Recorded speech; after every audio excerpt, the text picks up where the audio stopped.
Buenas noches, mi nombre es Mayra Bautista, soy médico especialista en anatomía patológica. El día de hoy les voy a hablar sobre la punción aspiración con aguja fina en citología de tiroides.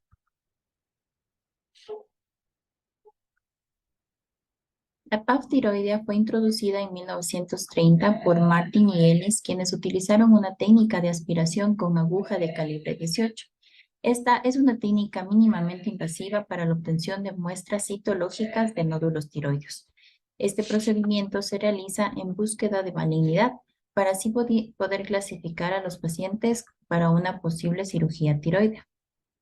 La PAF es un procedimiento diagnóstico de alta precisión con pocas complicaciones y se utiliza el sistema de Bethesda para reporte de citopatología tiroidea como el estándar para tener un reporte unificado a través de patólogos.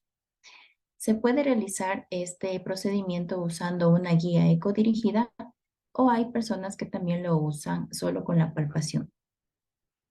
Los operadores que son calificados para realizar este procedimiento difieren entre países e instituciones y dentro de los cuales podemos encontrar a médicos endocrinólogos, cirujanos de cabeza y cuello, imagenólogos y patólogos. Se recomienda, como les había mencionado, informar los resultados en una forma estandarizada utilizando el sistema Bethesda. La sensibilidad alcanza el 100% y la especificidad el 94% al realizar este procedimiento si la muestra es tomada adecuadamente. Se ha informado que los nódulos que son mucho más grandes tienen mayor tasa de ser falsos negativos. Dentro de la epidemiología, los nódulos tiroides son comunes y se encuentran cada vez más de manera incidental. El ultrasonido identifica nódulos tiroides en un porcentaje del 19 al 68% de los individuos seleccionados al azar.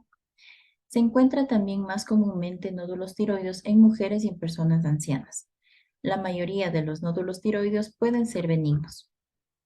Tenemos dos técnicas ultrasonográficas que nos pueden ayudar para la toma de este examen, como son colocar la jeringuilla paralelamente al transductor o a su vez colocar la jeringuilla a utilizarse perpendicularmente al transductor. Aquí tenemos un esquema de un procedimiento de una PUA, en el cual podemos identificar la piel, el tejido celular con subcutáneo y la tiroides con un nódulo al que vamos a realizar la punción. También tenemos otra técnica para realizar este procedimiento que es realizarlo sin el émbolo de la jeringuilla y usar únicamente la aguja. Esto se realiza identificando ecográficamente dónde se encuentra el nódulo tiroideo y realizando un movimiento de arriba hacia abajo de manera constante y delicadamente para obtener la muestra de células tiroideas por capilaridad. Posterior a esto, se va a colocar esta misma aguja al émbolo de la jeringuilla con aire previamente cargado para así poder expulsar las células obtenidas en este procedimiento y colocarlos así en los portaobjetos. Una vez colocada la muestra en el portaobjeto, se realizan los extendidos o los frotis y estos procederán a ser coloreados para una visualización al microscopio. Una vez obtenida esta muestra, se puede visualizar las características celulares de las células foliculares y de las células tiroides que encontremos con características específicas que nos ayudarán a determinar si el nódulo puncionado fue benigno o maligno. Existen pautas de manejo de acuerdo a la Asociación Americana de Tiroides, en el que nos indica que el muestreo es recomendado si el nódulo mide más de 1 centímetro en su diámetro mayor y si presenta un patrón ecográfico de alta sospecha. Esto así estima un 70 a 90% de un riesgo de malignidad. ¿A qué se refiere esto? Aquí podemos observar diferentes imágenes en las que podemos encontrar nódulos benignos con una baja sospecha de malignidad, con una leve sospecha, con una sospecha intermedia y una alta sospecha. Estas imágenes ecográficas tienen características específicas que van determinando el porcentaje de una sospecha para malignidad. Si encontramos que el nódulo es totalmente quístico, tiene un porcentaje del menos de 1%, es decir, es probable que este nódulo sea benigno.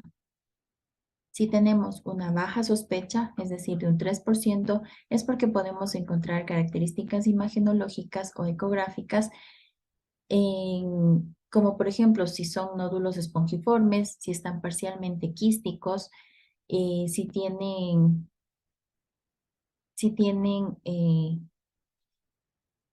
características que no aporten malignidad para este rango.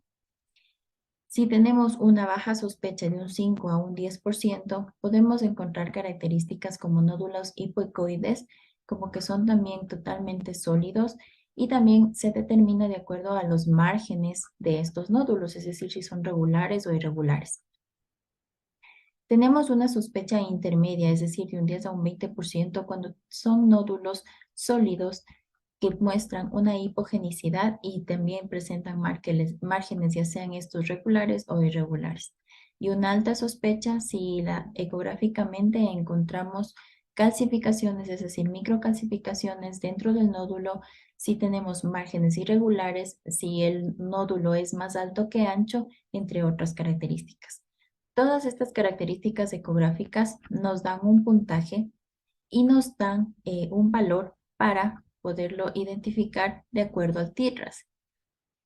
Como podemos ver aquí, se basa en la composición, en la ecogenicidad, en la forma del nódulo, en los márgenes y los focos de ecogenicidad también. Esto a su vez le va dando un puntaje y nos da 0 puntos para un TIRRAS 2, es decir, ese nódulo es probablemente benigno y no va a requerir de una punción por aguja fina. Un TIRRAS 2 no es sospechoso, tampoco va a requerir una punción por aguja fina. Un TIRRAS 3 es levemente sospechoso y si este nódulo tiene un tamaño mayor a 2.5 o 1.5, es probable que requiera una punción por aguja fina para completar su diagnóstico. Si tenemos un TIRRAS 4 o moderadamente sospechoso y a su vez el tamaño del nódulo alcanza 1 o 1.5 centímetros, también se recomienda realizar este procedimiento, la punción por aguja fina.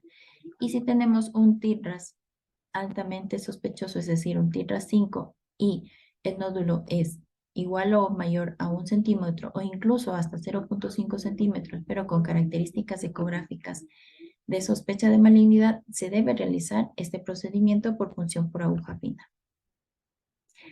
Aquí tenemos un algoritmo en el que nos indica si la TSH está normal o elevada y presenta las siguientes características, sugieren o no realizar este procedimiento. Como les había mencionado, si tiene un patrón altamente sospechoso o intermediamente sospechoso y el nódulo mide más de 1 centímetro, se recomienda una punción por aguja fina para así obtener la citología, es decir, el estudio de las células de ese nódulo. Si tiene un patrón de una baja sospecha, pero el nódulo mide mayor o igual a 1.5 centímetros, también se recomienda la punción por aguja fina. Si el nódulo tiene una baja sospecha, pero el patrón ecográfico también orienta a que ya existe sospecha y tiene un tamaño mayor a 2 centímetros, también se realiza la punción por aguja fina. Si presenta un patrón benigno, como habíamos mencionado, un patrón quístico totalmente, no se recomienda una punción por aguja fina y más bien se recomienda hacer controles periódicos ecográficos. Posterior a esto, cuando ya obtenemos la muestra citológica, es decir, obtuvimos los frotis, podemos observarlos al microscopio y aquí también le damos una categoría, la categoría del sistema de reporte de citopatología tiroidea, que es el Bethesda. Esta categoría lo clasifica en 6 parámetros, que son no diagnóstico, en benigno, en sospechoso, sospechoso para neoplasia folicular, sospechoso para malignidad y malignidad, ¿sí? Siendo los no diagnósticos cuando no se obtuvo muestra o los grupos celulares no son lo suficientes para poder ser evaluados y dar un diagnóstico. Aquí se recomienda repetir la punción, es decir, el procedimiento, dentro de un adecuado intervalo de tiempo, que esto puede variar de 3 a 6 meses. Si obtuvimos la muestra y el reporte de Bethesda nos da un reporte benigno, no se recomienda cirugía y más bien solo controles periódicos, ya sean ecográficos o de acuerdo al médico tratante.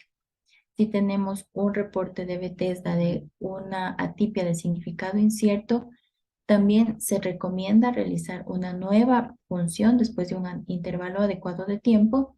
Si tenemos una sospecha de una neoplasia folicular, también se puede sugerir ya una cirugía tiroidea, pero no completa, sino parcial, es decir, una lobectomía de acuerdo a la ubicación del nódulo. Si es que ya es sospechoso para malignidad, también se puede ya determinar una lobectomía, clasificándolo si no tenemos otros factores de riesgo. Y si tenemos ya un diagnóstico de malignidad, el paciente va a ser dirigido a cirugía. ¿Cuáles son las contraindicaciones de este procedimiento? Realmente tenemos muy pocas contraindicaciones absolutas que van a ser un trastorno de coagulopatía grave que presente el paciente, y la mayoría de las otras contraindicaciones van a ser manejables, es decir, van a ser relativas. ¿Cuáles son estas contraindicaciones? Pues cuando el paciente es incapaz de estar recostado, cuando el paciente también no puede controlar su ritmo y la profundidad de la respiración adecuada, si el paciente presenta ansiedad severa y no ha tomado su medicación, si el paciente está en tratamiento con heparina, warfarina, clopidogrel o dosis altas de aspirina u otros anticoagulantes, también viene a ser una contraindicación relativa. Si el paciente presenta una anatomía variante, ya sea por una enfermedad o una cirugía previa, también puede ser una contraindicación relativa de este procedimiento. O si a su vez el paciente presenta bocio, es decir, presenta varios nódulos e impide que la localización del nódulo al que tenemos interés de funcionar no se lo puede localizar o es de difícil acceso. Se realiza también la comparación de la ecografía del procedimiento una vez que fue diagnosticado, es decir, cuando se realizó por primera vez la ecografía, con la ecografía que se realiza en el momento del procedimiento. Esto nos ayuda a corroborar la lesión de interés, si cumple o no las características que habíamos mencionado anteriormente para acceder al procedimiento de la punción. Los hallazgos en la ecografía del diagnóstico contribuyen a la estratificación del riesgo de las lesiones tiroides de acuerdo a las directrices que habíamos mencionado de la Asociación Americana de Tiroides. Las categorías de diagnóstico se van a asignar según el sistema de Bethesda para informar la citopatología de tiroides. Existen recomendaciones posteriores de procedimiento. Después de este procedimiento se puede utilizar un ultrasonido, es decir, un eco, para escanear nuevamente el cuello en búsqueda de posibles complicaciones antes de que el paciente salga del hospital, ¿sí? Para poderle dar un tratamiento adecuado en el momento que se identifica alguna complicación. Se debe recordar al paciente el cuidado posterior. ¿A qué se refiere con cuidado posterior? Es probable que el paciente presente levemente un hematoma o a su vez un edema, ¿sí? Para lo cual se le recomienda al paciente que coloque hielo en el lugar donde se realizó la punción, o a su vez si presenta un dolor profuso puede tomar paracetamol. Estas vienen siendo las recomendaciones después de este procedimiento. Como les he mencionado, este procedimiento es mínimamente invasivo, es fácil realizarlo, ¿sí? El paciente no tiene molestias posteriores a este procedimiento, para lo cual es un procedimiento diagnóstico súper eficaz en el que se puede realizar a los pacientes que presenten nódulos tiroides de acuerdo a las características ecográficas que les había mencionado. Es importante señalar que para este procedimiento no se necesita anestesiar la zona de punción, pues resulta más complicado realizar una anestesia local o una anestesia para este procedimiento, que no es necesario porque es un procedimiento que no, eh, que no va a inferir mucho en mucho dolor, y más bien si se anestesia esa parte va a realizarse dos pinchazos en lugar en el que se podría realizar uno solo al realizar la punción, por lo que no necesita anestesia, no necesita reposo posterior al procedimiento. Como les digo, es un procedimiento ambulatorio que nos sirve para identificar y catalogar a estos nódulos tiroides si van a requerir o no de un tratamiento quirúrgico. Esto es todo lo que les puedo comentar de acuerdo a este tema. Espero que les haya servido. Gracias.